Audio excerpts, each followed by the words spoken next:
आपने अगर गौर से ओशो को सुना होगा या पढ़ा होगा, ओशो हर बार एक बात की चर्चा करते हैं कि फिर से बच्चे हो जाओ। जीसस ने क्या कहा था कि फिर से बच्चे हो जाओ। ये फिर से बच्चे होने की जो प्रक्रिया कही है ना, उसकी जो बात उठाई है ना, आपने देखा है बच्चे का चेहरा कुछ और होता है।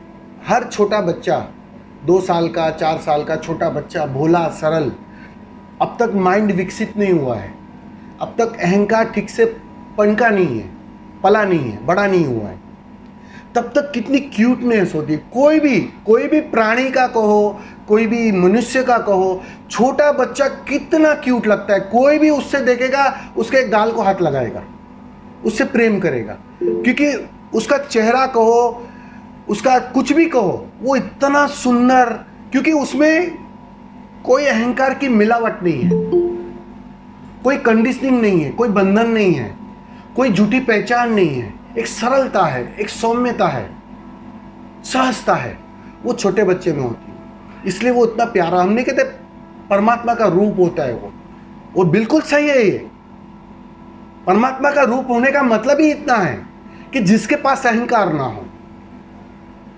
और छोटे बच्चे में बिल्कुल वो होता नहीं है। वो तो अहंकार धीरे धीरे समझदारी जैसे बढ़ती है, अक्लमंदी जैसे बढ़ती है, तुम होशियार होने लगते हो, समझदार होने लगते हो, पढ़े लिखे होने लगते हो, चालाक होने लगते हो, जीतने की कोशिश में लोगों को बेवकूफ बनाने लगते हो, एक कनिंगनेस आना शुरू हो जाती है। वहां चेहरा फिर विकृत होना शुरू होता है। वो विकृतता बाद में आती है। इसलिए देखना, छोटा बच्चा जैसे जैसे बड़ा होते जाता है, जैसे जैसे समझदार होने लगता है, वैसे वैसे उसके चेहरे पर एक विकृतता खड़ी हो जाती है। फिर उतना सुंदर नहीं दिखाई पड़ेगा वो चेहरा, जितना वो छोटा बालक था तभी दिखाई पड़ता। और बुद्ध पुरुष या कहो समाधिष्ट व्यक्ति फिर से बच्चा हो जाता है, फिर से वो चेहरा लौट आता है। अगर तुम गौर से देखोगे, उसकी आंखों में देखोगे, उसके एक एक अभिव्यक्त होने वाले भाव में देखोगे, तो एक छोटे बच्चे की अवस्था होती है, जो प्रतिपल जीता है, ना कोई विचार होते हैं, एक सहज वर्तमान की अवस्था होती है। उसे वर्तमान में ही रहना होता है, उसके लिए भविष्य खो जाता है।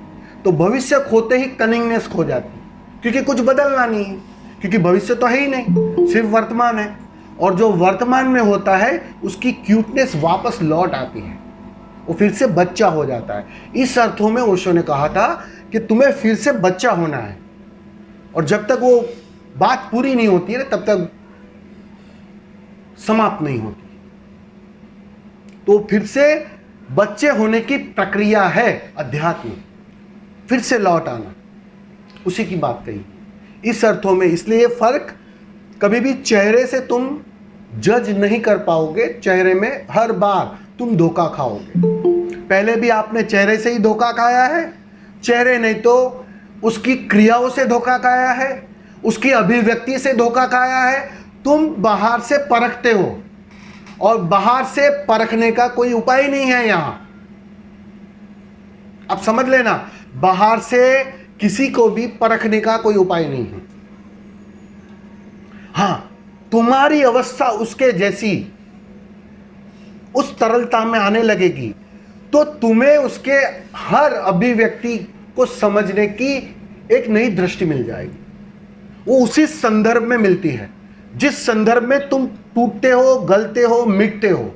जितना अहंकार तुम्हारा ध्यान के माध्यम से या किसी भी माध्यम से टूटता है, मिटता है, गलता है, उसी माध्यम से तुम हर वेद के वचन को समझने में सक्षम होने लगते हो। ओशो को समझना तभी आसान होगा जब तुम उस मैं के तल पर मिटोगे, उसके पहले नहीं। तो तब तक सुविधा नहीं है।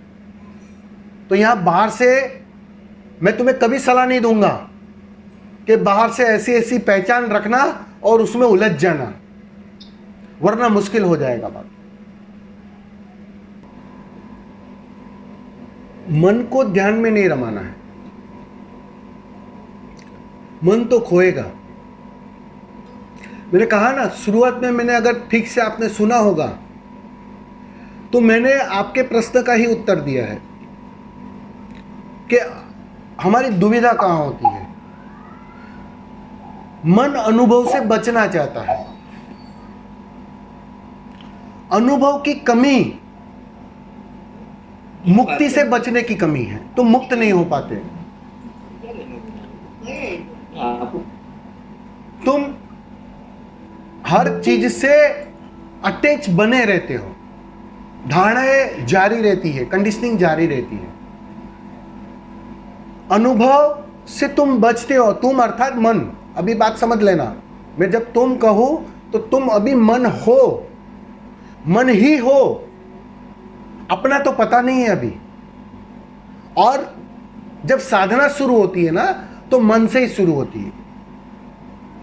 साधना का ग, गणेश का ग मन से ही शुरू होता है सारी कंडीशन, क्योंकि जहां तुम हो वहीं से यात्रा शुरू होती है। तो तुम हो मन में, सघनता में हो मन, क्योंकि तुम्हें मुक्त होना है। ये ख्याल कैसे आया? जन्मों जन्मों से मैं मुक्त नहीं हो पाया हूं, इस बार होना है। ये प्यास, ये तड़पन क्यों खड़ी हुई? ये तुमने कभी सोचा क्यों ऐसा ख्याल आया? ठीक है, किसी जानने वाले ने बताया, अपने अनुभव के आधार पर बताया, लेकिन तुम्हें ये ख्याल क्यों आया? जब हम यात्रा शुरू जब करते हैं ना, तो जहां होते अर्थात मन में होते तो मन से ही शुरू करनी पड़ती है। लेकिन आप एक समझो असली मुसीबत कहां होती है। मन ही तुम्हें बाहर भटकाता है, और वही मन जब बाहर से ऊब जाता है ना, तो वो भीतर जाने के लिए भी वही मन आता है कि बाहर तो बहुत घूम लिए, अब थोड़ा भीतर भी घूम ले। अच्छी अच्छी बात सुना देते हैं कबीर, अच्छे अच्छे दोहे बता देते हैं कबीर, बुद्ध अच्छी अच्छी बातें कर कर जाते हैं, गीता में अच्छे अच्छे श्लोक कहे जाते हैं, तो मन उसमें भी रुचि नहीं लगता है, उसको भी पाने के चक्कर में पड़ जाता है। तो मन चाहता है कि जब इतने समय से बाहर भटका, और एक बात अनुभव में आई कि बाहर कितना भी भटको, जिस आनंद की मैं खोज में हूं वो मिलता नहीं है, सब मृग मरीचिका है। दिखाई पड़ता है कि नई कार आ जाएगी, सुख आ जाएगा, लेकिन आता नहीं है, वो दिखाई पड़ता है। तो सीधी सी बात है, मन कहीं और से उसको उपलब्ध करने के नई दौड़ में पड़ जाता है। तो वो भीतर की यात्रा है। फिर वो ध्यान शुरू करता है, प्रयोग शुरू करता है, किसी गुरु के पास जाता है, किसी आश्रम में जाता है।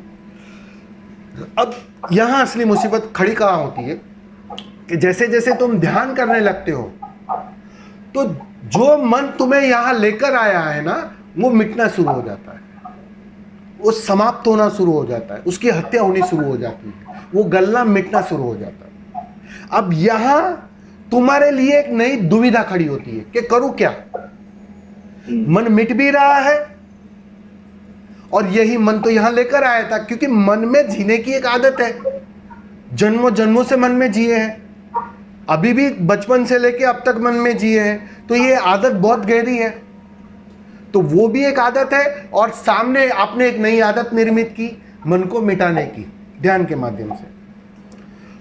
तो जो तुम्हारा संकल्प है ना, वो शुरू शुरू में कमजोर पड़ जाता है, क्योंकि तुम्हारी जो खुद की शक्ति है, खुद की एनर्जी है, वो उतनी जगी नहीं है, वो खजाना अभी तक खुला नहीं है। तो वहां शुरू शुरू में तुम्हारे संकल्प में बहुत ही कमी होती है, इसलिए बहुत सारे सहारे की जरूरत पड़ती है।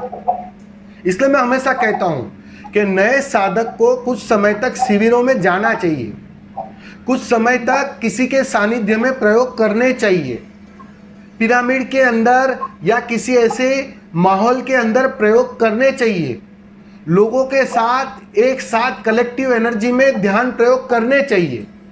ये सब चीजें सहायता देती है, ये सारी कलेक्टिव एनर्जी तुम्हें उठाने के लिए एक सहारा बनती है, पुशअप करती है, तुम्हारी ऊर्जा को, तुम्हारी कुंडलिनी को जगाने के लिए वो सहायक होती है। इसलिए आप गौर करना, आप अकेले अपने कमरे में ध्यान करो, और किसी शिविर में या कहीं भी 20-25 लोग मिलकर ध्यान करो, तुम पाओगे उतनी ही शक्ति में वहां कुछ बात और हो जाती है। होता है ना जी। क्योंकि वहां एक कलेक्टिव एनर्जी काम कर रही है। ये सारे तीर्थों का, ये सारे मंदिरों का जो महत्व है वो उसी का महत्व है कि वहां की ऊर्जा कुछ और होती है। उस ऊर्जा क्षेत्र में जैसे ही, उस आभा मंडल में जैसे ही तुम प्रवेश करते हो और तुम आंखें बंद करते हो, सहज तुम ध्यान में डुबकी लगा जाते हो, वो ऊर्जा क्षेत्र सहायता देती है। तो शुरू में इन सब सहायता की बहुत जरूरत है, तभी जाके धीरे धीरे तुम्हारा खजाना, तुम्हारा जो संदूक है ना, वो खुलने लगेगा, तुम्हारी कुंडलिनी जगने लगेगी, क्योंकि बाहर की शक्ति सपोर्ट करेगी और तुम्हारा संकल्प और बाहर की शक्ति दोनों मिलकर 1 और 1 11 हो जाते हैं। और धीरे धीरे तुम्हारी कुंडलिनी इतनी एक्टिव होने लगती है, तुम्हारी ऊर्जा इतनी अभिव्यक्त होने लगती है, ऊर्ध्वगामी होने लगती है कि वो अपने से शक्तिशाली होने लगती है और वो ऊपर उठने लगती है। और जैसे जैसे वो ज्यादा से ज्यादा मात्रा में ऊपर उठने लगेगी, फिर तुम्हें बाहर के आलंबनों की इतनी आवश्यकता नहीं पड़ेगी, वो धीरे धीरे छट जाएंगे, उसकी जरूरत ना पड़ेगी। फिर जरूरी नहीं है कि पिरामिड में जाकर ध्यान करना है, फिर जरूरी नहीं है शिविर में जाकर ध्यान करना है। हो सकता है आप अपने बेडरूम में बैठकर ही वो कर सको, और एक समय ऐसा भी आ जाएगा कि बेडरूम में बैठने की भी जरूरत ना पड़े, तुम अपने ऑफिस में काम कर रहे हो और ध्यान जारी रहे, वो अवस्था आ सकती है। आप समझ रहे हो? जैसे जैसे तुम्हारी क्षमता बढ़ती, तुम खुद चार्ज होने लगोगे, तुम्हारी शक्ति खुद शक्तिशाली होने लगेगी, ऊर्जा, तो परिणाम में ध्यान घटने लगता है। तो शुरुआत में संकल्प की कमी दिखाई पड़ेगी, लेकिन वहां थोड़े आलंबन की जरूरत पड़ेगी।